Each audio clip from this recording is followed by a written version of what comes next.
Welcome to the YouTube channel of Shet Vidya Mandir English High School.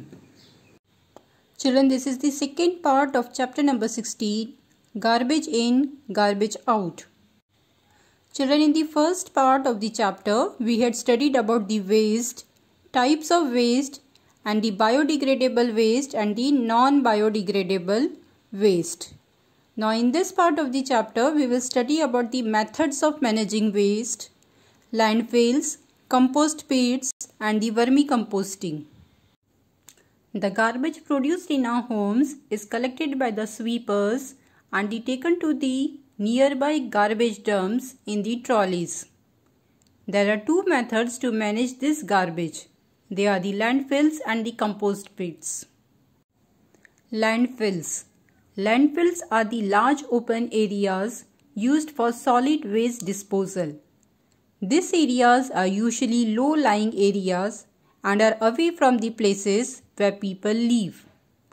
The garbage from the dumps is taken in trucks to landfill area. The garbage is spread in the landfill area and then covered with soil. Once the landfill area is completely full, it is left as such for a long time, for about 20 years or so. Such a long time is required as the waste material decomposes very slowly. Finally, the area can be converted into a park or a playground. Compost pits. The conversion of solid waste into manure is called composting. The manure produced by composting is called compost. Composting is done inside pits dug in the soil. These pits are called compost pits. Now we will learn how to prepare a compost. Now for this you require to dig a pit in a cool shaded corner of a garden.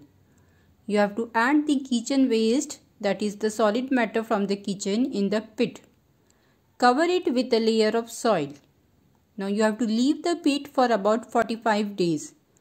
Now at the end of this period, we will find that a dark material has been produced from the kitchen waste. This is the compost. Vermicomposting. The method of preparing compost with the help of earthworms is called the vermicomposting.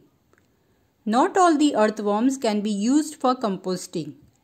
A particular type of earthworm called the redworms is used for this purpose. Garbage, which we use to make the compost, like the fruit and the vegetable peels, waste food, tea leaves and the dry leaves, can be used for vermicomposting. These materials act as the food for the redworms. The worms convert this waste into compost, which can be used in the fields and the gardens. Compost is quite inexpensive in contrast to the chemical fertilizers used for increasing crop production. Compost and vermicompost are the good examples to show how useful products can be obtained out of the waste without causing pollution. Now we will learn how to make manure by using the process of vermicomposting. Now for this you require to dig a pit about 3 feet deep in the cool corner of a garden. Spread a net or a wire mesh at the bottom of the pit. Now spread some vegetables and the fruit waste, tea leaves, dry leaves and other biodegradable items in the pit. Take care not to add plastic coated paper, pickles, oil, vinegar and meat etc. in it, as the earthworms cannot act on these items. Now you have to sprinkle some water to make these items wet. You have to take care not to use excess of water. Also, take care that the layer of waste is kept loose so that it has sufficient air.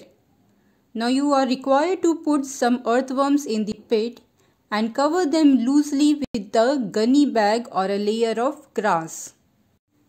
Now, leave the pit in this condition for 3-4 weeks. Observe it after this period. We will find loose soil-like material in the pit. Now your vermicompost is ready to use.